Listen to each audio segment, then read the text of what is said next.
உங்களுடைய முற்றங்களை சுத்தமாக வையுங்கள், யூதர்களுக்கு ஒப்பாகாதீர்கள். முற்றத்தையே சுத்தமாக வைக்க சொன்னால் வீட்டின் நிலை என்ன?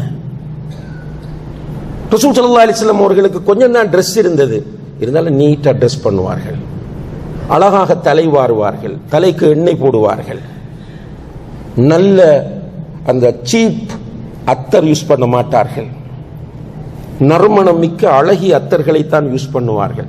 வீட்டுக்குள்ள வந்தா ஃபர்ஸ்ட் பிரஷ் பண்ணுவார்கள். ஒரு மனைவியோடு சேர்ந்து விட்டு அடுத்த மனைவியிட்ட போவதாக இருந்தால் குளிப்பார்கள். மனைவியோடு தாம்பத்தியத்தில் ஈடுபட்டு விட்டு ஒது செய்து விட்டு தூங்குவார்கள்.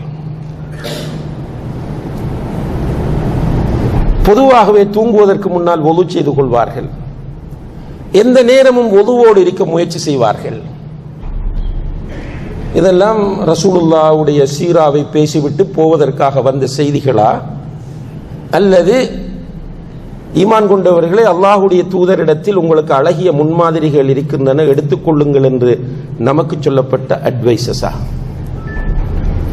அப்ப இந்த நிலையெல்லாம் நம்மால முடியாமல் இருப்பதற்கு காரணம் என்ன? மீசையை கத்தரிப்பதில்லை, தாடியை ஒழுங்காக பராமரிப்பதில்லை, தலைமுடியை பராமரிப்பதில்லை, ட்ரெஸ்ஸை ஒழுங்காக துவைப்பதில்லை, உள்ளே போடக்கூடிய ஆடைகள் வியர்வை துர்வாடை வீசக்கூடிய நிலையில் இருக்கிறது, காலுக்கு அணியக்கூடிய சாக்ஸுகள், பள்ளிக்குள்ள வந்தால் அவர் நடந்து செல்லக்கூடிய இடத்தில் இன்னும் ஒருவர் சுஜூதுக்கு போனால் அவரால் நீண்ட நேரம் சுஜூதில் இருக்க முடியவில்லை, இப்படி வாழ்கிறார்.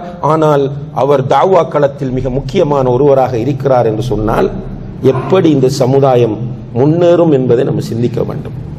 எனவே இந்த சோம்பேறித்தனம் தான் இவை அனைத்திற்கும் காரணமாகும். எனவே நம்மை சுறுசுறுப்பாக வைத்துக் கொள்வது என்பது மார்க்கமாகும்.